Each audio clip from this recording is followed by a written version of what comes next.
سماجی اسٹوڈیو میں مجاہد ولی آپ کو خوش آمدید کرتا ہے. اور آپ نے دیکھا کہ اس وقت جو جوش و خروش جس طریقے سے یکجہتی کا اظہار ہو رہا تھا اور ڈیتھ آف امریکہ کے ساتھ ڈیتھ آف انگلینڈ کے بھی نعرے لگے کہ سب سے بڑی دعوے دار جمہوریہ، اس نے بھی اسرائیلی جارحیت کو جائز قرار دیا. لیکن اس سے پہلے کہ میں آگے بڑھوں اور اپنے بہت محترم یونائٹڈ نیشن میں ہمارے بڑے طویل عرصے تک مندوب رہے محترم منیر اکرم صاحب اور یہاں اسٹوڈیو میں میرے ساتھ بیٹھی ہیں انٹرنیشنل روم پہ وجیہ سعید. وجیہ کیوں نہ اس خاتون کو آپ اگر دیکھیں گی اور داد دینی چاہیے کہ یہ اس کے باوجود کہ بمباری ہو رہی تھی اور جس جو تھی اور یہ کس طریقے سے سامنے آئیں اور پھر مجبوراً جانا پڑا، بعد میں واپس آئی تھی. میں چاہ رہا تھا کہ ذرا اس کو ایک بار پھر دیکھتی اور آپ نے دیکھا ہوگا کہ تو یہ تو ہے کہ جو میں عموماً کہتا ہوں اور یہاں بھی کہنے کا حق نہیں کہ فوج جو ہے وہ جب لڑتی ہے اگر اس کے پیچھے عوام نہ ہو تو وہ جیتی نہیں جا سکتی. ایران کے پاس اتنی فورس نہیں ہے جتنی امریکہ اور اسرائیل کے پاس ہے، لیکن آپ نے دیکھا کہ وہ جو لوگ سمجھ رہے تھے کہ اسرائیلی پہلی جو بمباری ہوئی اس کے بعد ان کی لیڈرشپ ختم ہوئی، ان کے جو بڑا ڈیفنس سسٹم ختم ہوا، اس کے شاید یہ ابھر نہیں سکیں، اٹھ نہیں سکیں، لیکن غالباً آج 5واں دن ہے. جی جی مجاہد صاحب آپ نے صحیح فرمایا. اس خاتون کو دیکھ کر سب سے پہلے جو ہے آپ کو ایرانی قوم کا جذبہ جو ہے وہ نظر آتا ہے. ایک خاتون جیسے ایک پروگرام کر رہی ہیں، ایک دھماکہ ہوا اور اسٹوڈیو کی چھت وغیرہ جو ہے وہ اندازہ ہو رہا ہے کہ گر گئی اور کافی سارے وہاں پر حالات اچھے نہیں ہوں گے، لیکن آپ نے دیکھا وہ خاتون اپنے پورے جذبے کے ساتھ، ہمت حوصلے کے ساتھ وہ صرف اپنی سیٹ سے بچنے کے لیے اٹھی اور اس کے بعد انہوں نے دوبارہ آ کر اپنے پروگرام کو کنٹینیو کیا. اور یہ جو صرف ایک خاتون اینکر کا نہیں ہے، ایران کی تمام آبادی کا ہے. اور ایران کے ساتھ ساتھ آپ نے دیکھا ہوگا اس وقت پورے مڈل ایسٹ میں، پوری مسلم دنیا میں، خاص طور پر پاکستان، آذربائیجان، ترکی، جتنی سپورٹ اس وقت ایران کو مل رہی ہے مورلی، تو میرا خیال سے ایرانی قوم کے جذبے تو پہلے سے بھی کہیں زیادہ بلند ہوں گے. اتنے عرصے سے وہ اسرائیل کو جو ہے وہ ایک واحد ملک ہے مسلمانوں میں جو کہ کھلے عام ٹیکل کرتے آ رہے ہیں.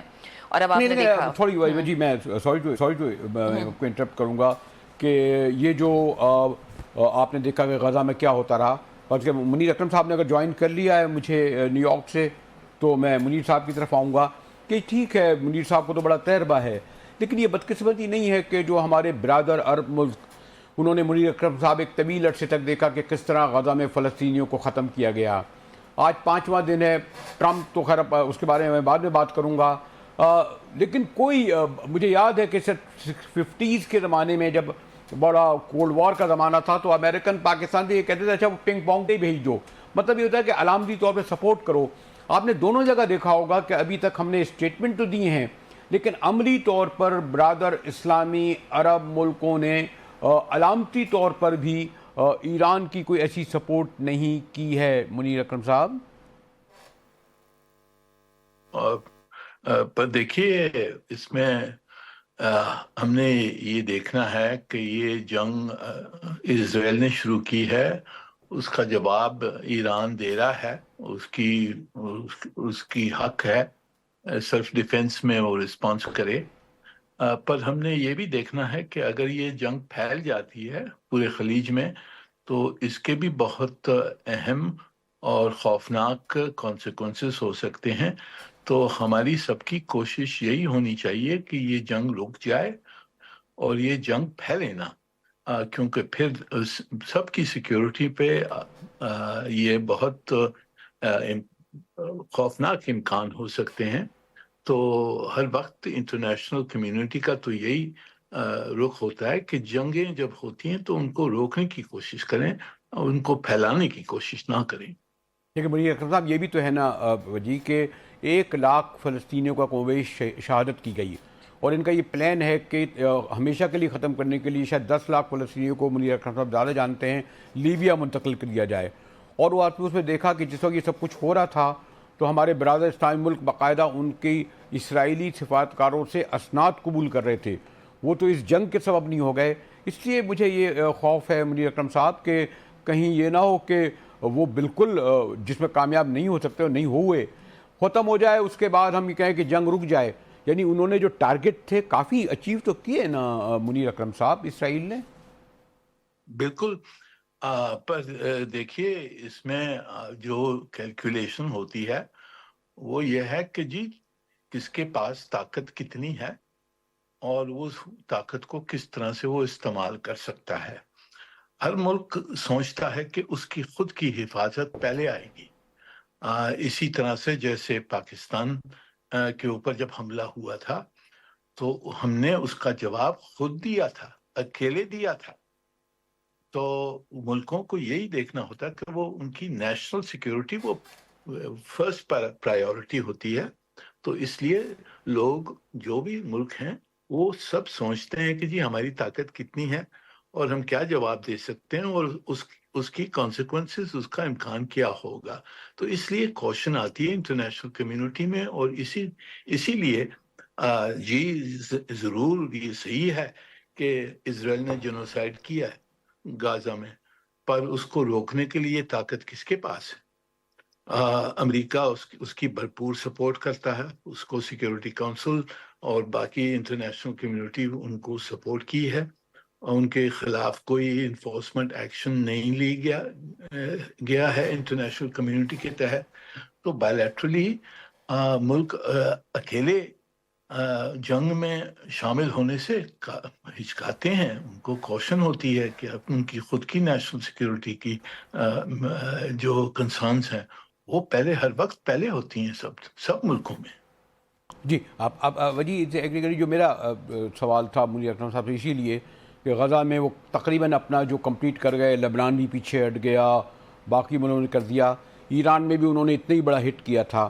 منیر اکرم صاحب بالکل درست فرما رہے ہیں, لیکن جو کامیاب نہیں ہوئے, لیکن بہرحال انہوں نے بہت بڑا نقصان پہنچایا. اتنے بڑے ان کے پاسداران کی لیڈرشپ ہوئی, ان کا ڈیفنس سسٹم ہوا, شہروں کو بھی ابھی کر رہے ہیں, لیکن ہم میں وہ سپورٹ نظر نہیں آ رہی. جیسے میں نے کہا کہ یہ صحیح ہے کہ ہم جنگ میں نہ کودیں, اسے بڑھائیں نہیں, لیکن ایک برادر ملک کی حیثیت ہے, بلکہ ہیومن لیول پہ بھی اگر دیکھیں آپ, وہ رول تو نظر نہیں آتا اپنے جی. دیکھیں وجی مرتضیٰ, میں کہتا تھا کہ وجی آپ سوال کر لیں منیر اکرم صاحب سے, بلکہ شیئر کر لیں. جی صحیح, میں اس میں یہ کہنا چاہتی ہوں کہ دیکھیں عرب ممالک کی جو اس وقت فورن پالیسی ہے وہ اسرائیل کے ساتھ دوستانہ تعلقات کو جو ہے وہ پہلی ترجیح دے رہے ہیں. آپ کو غزہ کی صورتحال اب 2 سال سے دیکھ رہے ہیں, اندازہ ہو چکا ہے کہ جس طریقے پر غزہ میں قتل عام ہوتا رہا اور سب نے اس سے آنکھیں بند کیے رکھیں.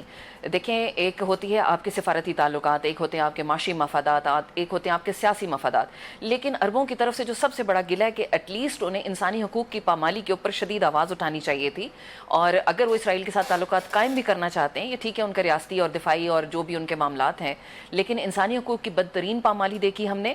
اور اگر پچھلی صدی میں ہولوکاسٹ کو کوئی جرم کہا جاتا تھا تو اس نے جو غزہ میں جو کچھ اسرائیل نے کیا ہے اس کو آپ 21ویں صدی کا ہولوکاسٹ کہہ دیں تو اس میں کوئی خاص فرق نہیں ہے. جی تو اس کو روکنا چاہیے تھا. جی منیر صاحب. جی میرا سوال یہ ہے, روکنا تو چاہیے تھا, کوشش ہم نے پوری کی, سلامتی کونسل میں, جنرل اسمبلی میں, انٹرنیشنل کمیونٹی کے ساتھ کوشش پوری کی, پر اسرائیل نہیں رکا. اور نہیں رکا کیونکہ اس کو بھرپور ایک سپر پاور کی سپورٹ تھی, اس کو ویٹو کی سپورٹ تھی سلامتی کونسل میں. تو اب جنگ کے علاوہ اس کو روکنے کے لیے اور کیا طریقے ہو سکتے ہیں؟ آئی سی جے نے پرناؤنس کیا, جنرل اسمبلی نے کیا, سلامتی کونسل نے بھی قراردادیں اڈاپٹ کی تھیں, پر وہ اسرائیلی مانے نہیں اور رکتے نہیں. لیکن منیر اکرم صاحب سوری ٹو انٹرپٹ, آپ بالکل درست فرما رہے ہیں, لیکن کم سے کم یہ تو نہیں ہوتا کہ جس وقت وہاں بچوں کا خون بہ رہا تھا, اسپتالوں پہ حملے ہو رہے تھے, بربریت ہو رہی تھی, اس وقت ہم نے ایک ملک میں دیکھا کہ خواتین جو ہے اپنے بال کھولے ان کا استقبال کر رہی تھیں. ہم نے دیکھا کہ اونٹوں کے ساتھ ان میں ایک باقاعدہ ان کا جشن منا کے استقبال کیا جا رہا تھا. وہ جو میں آپ سے تو یہ تو بڑی ایک روتلیس ایٹیچیوڈ تھا نا ان کا, کہ وہاں یہ گزر رہی ہے اور اگر آپ اس کو کمپیئر کریں اس طریقے سے ٹرمپ کا استقبال کیا جا رہا ہے. جی دیکھیں, ہم اس وقت ہم بہت یعنی کہ لوگوں پہ تنقید کر سکتے ہیں کہ ان کی پالیسیز صحیح تھی یا غلط تھی, پر میں آپ کو حقیقت بتا رہا ہوں, اور حقیقت جو کیلکولیشنز ہوتی ہیں حکومتوں کی, وہ ان کی خود کی دفاع کے لیے وہ پہلے سوچتے ہیں. تو یہ دنیا کا رخ ہے, سپر پاورز ہیں, ان کو کہاں روک سکتے ہیں؟ یوکرین میں روکا آپ نے، جی کشمیر میں روک سکیں؟ یہ پاور کے ساتھ کھیل ہوتا ہے. جب ملک کے پاس پاور ہو، جس طرح سے ہم نے ہندوستان کو جواب دیا، ویسے جواب دینے کی قوت ہو تو پھر اسرائیل رکے گا، اور پاور کے بغیر نہیں رک سکتا. نہیں، وہ تو خیر منیر اکرم صاحب مجھے علم ہے کہ ماشاءاللہ کیونکہ آپ کا بہت صفات کاری میں 4 دہائی سے اوپر گزرا ہے. میری یہاں ذرا آپ کو علم ہے کہ ہم لوگ جو اسکرینوں کے سامنے صحافی ہوتی ہیں ان کی زبان ذرا تھوڑی سی بدلگام بھی ہو جاتی ہے اور وہ عامیانہ سی بھی ہو جاتی ہے، تو اس لیے شاید میں وہ زبان استعمال کر رہا تھا. یقیناً آپ کا وہ مقام نہیں اور جو تجربہ اور وہ تو ایک وجہ یہ بھی ہے کہ تھوڑی سی میں نے بلنٹ طریقے سے ذکر تو کیا، لیکن یہ ریئلٹی تو نظر آئی کہ عین اس وقت جب یہ سب کچھ ہو رہا تھا تو ٹرمپ کا کس طرح استقبال کیا گیا، اسرائیل کی جو بربریت ہے اور جو اس کے پوری سرپرستی ہے.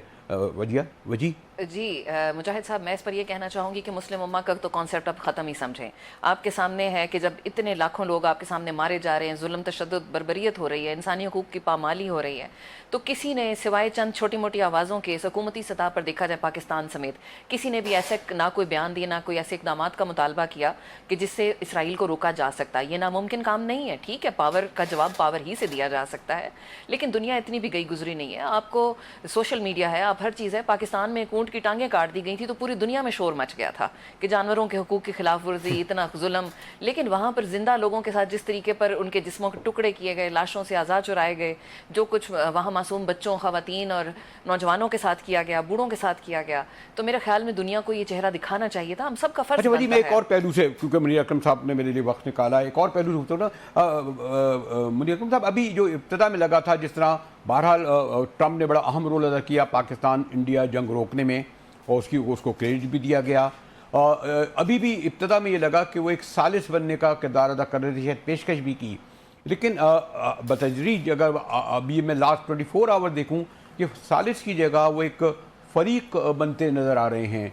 غالباً اگر ٹرمپ چاہیں تو نیتن یاہو کی غالباً اتنی ہمت جرأت نہیں ہوگی کہ وہ اس جنگ کو یا اس بربریت کو جاری رکھ سکے. منیر اکرم صاحب یہ دیکھیں، ٹرمپ صاحب نے تو کوشش کی تھی، ان کی وہ جو مذاکرات ہو رہے تھے ایران کے ساتھ عمان کی میڈیشن کے تحت، اس کو تو نیتن یاہو نے پریمپٹ کر کے اس کو سیبوٹاج کیا. ٹھیک.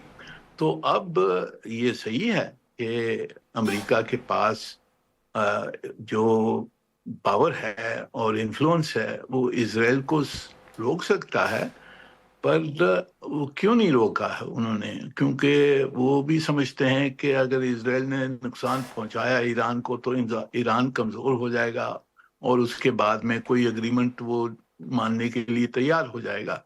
تو یہ سب کیلکولیشنز ضرور ہیں.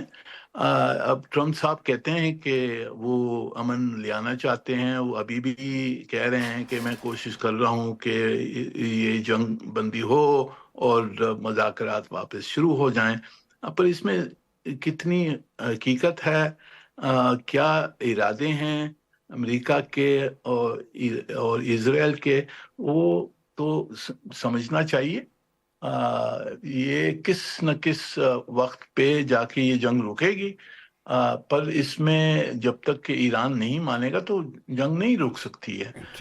ایران بھی جیسے کہہ رہے تھے کہ ان میں جذبہ ہے، وہ لڑیں گے، پر کافی کمزور ہو گئے ہیں وہ، کیونکہ پوری سال میں ان کی جو قوتیں تھیں، missile capabilities, air defence capabilities, leadership, سب کو مارا ہے اسرائیل نے. تو ایران ایک کمزور پوزیشن میں ہے، ان میں جذبہ ہے، وہ ضرور لڑیں گے، پر کس نہ کس موقع پر اس جنگ کو روکنا پڑے گا، اور ہمارے حق میں نہیں ہے کہ یہ جنگ پھیلے. یہ بہت اہم چیز ہے، ہم نے سمجھنی چاہیے.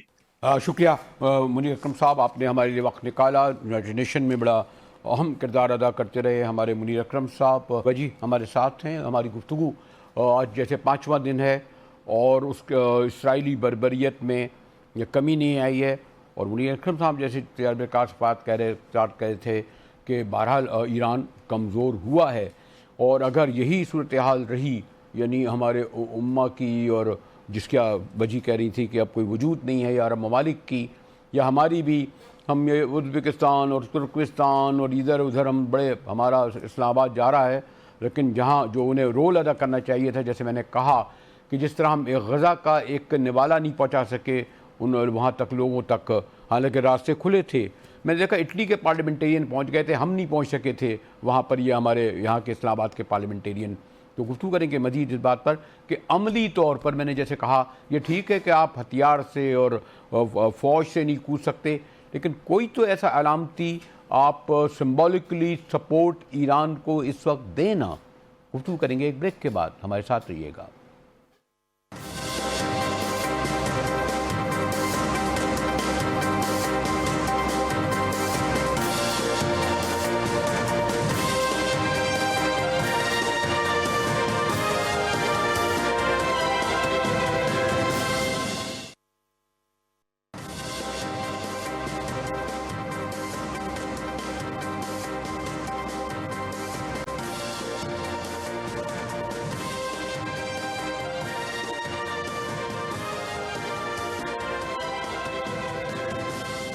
اسلام آباد اسٹوڈیو میں ایک بار پھر مجاہد بریلوی آپ کو خوش آمدید کرتا ہے. وجی سے صحیح صاحبہ ہمارے ساتھ ہیں انٹرنیشنل امور پر بڑی ہے، اور ہمیں تہران سے جوائن کیا ہے مسٹر علی اکبر دارینی نے، سینٹر فار اسٹریٹجیکل اسٹڈیز میں ہیں. Thank you to join us.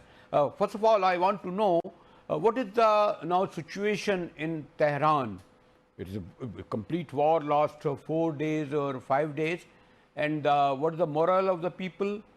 And still Iran in this position to fight Israel, which is also fighting with the umbrella of American and support, Mr. Akbar? Iran is out of shock already. Iranians suffered. They were very worried because Israel had smuggled weapons and mini drones parts into Iran and used them at residential buildings to create fear among the population. That is being managed and controlled to a large extent. And Iran has started retaliating in kind, and every retaliation is getting more sophisticated. This morning, Iran fired a single new missile, and that single missile went through Israel's multi-layered air defense systems and targeted Israel's military intelligence headquarters, Amman, in Tel Aviv. The Iranians are now rallying around the national flag. The Israeli war of aggression has united the Iranians. The Israelis assume that if they impose a heavy shock on the Iranians and use mini drones to create fear among the population, some Iranians will join, will come to the streets against the government, and their goal of overthrowing Iran's ruling establishment is going to be achieved. That was a wishful thinking. That was miscalculation. It backfired. It united. Even Iranians who are opposed to the ruling system have united, have rallied around the flag. Okay. Yes, Mr. Darini, I want to ask a question. As Western media is spreading all over the world that all Iranian top leadership has been killed, especially the newly appointed army chief has been killed today, this morning. So my question is, I want to know, is this true? And is this true if the people who are at top-notch positions, they are being killed? So what is the current situation? How you are going to fight this war when you are losing your top leaders? Iran did lose several top military commanders and nuclear scientists. That is being controlled. The very fact that Iran was able to retaliate swiftly to Israeli attacks is a demonstration that the command and control structure is back to normal and Iran is already out of shock. And now we see that Iran's retaliation is getting more sophisticated. Iran was taken by surprise because Israel started an unprovoked war right in the middle of negotiations between Iran and the United States. So we can say that Iran was, frankly speaking, was deceived, not expecting such an attack. So it was a shock at the very beginning. Now it's Iran is in control, and now Israel is paying a heavy price. Look at what is happening on the ground. If Israel does not pay a very heavy price, Israel is not going to stop its aggression. What's your opinion, Mr. Akbar, what's your opinion about now, about the President Trump? Initially, he said that he's coming to stop this war.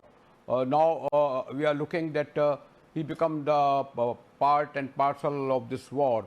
So Iranian trust is is not correct word to use.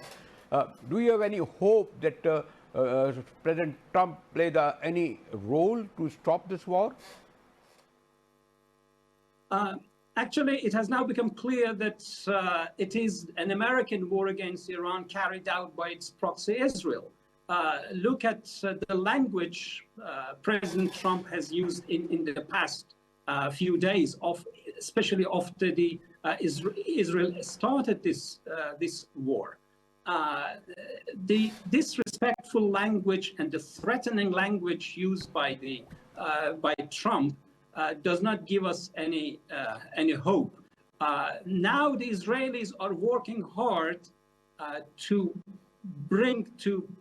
drag the United States into this conflict.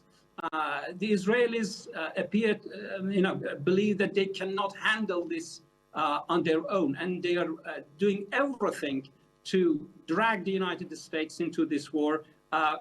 Trump had campaigned on the promise of ending endless wars in the Middle East, and he campaigned on the promise that he's going to be president of peace.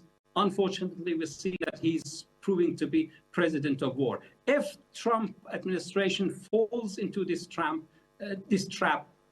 this will be a devastating development that is going to cripple the world economy. Iran is going to suffer, the region is going to suffer, and the world is going to suffer. So I hope wisdom will prevail in Washington, and President Trump understands that if the United States is going to join this conflict, it's going to be a catastrophe for the whole world. Mr.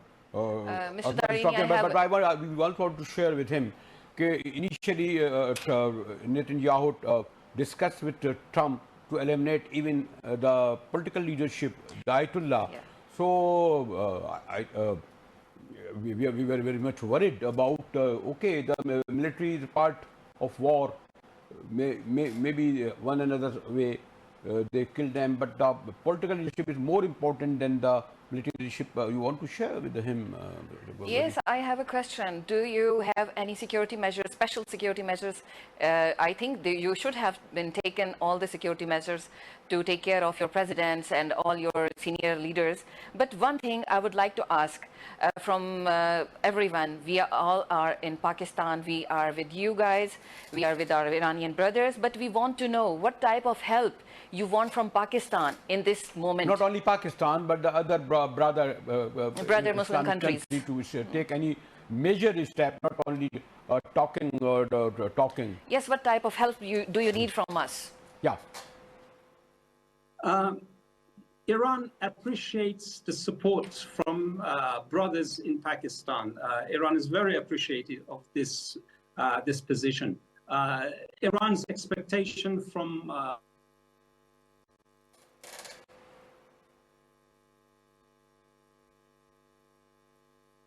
I think there is some problem in internet.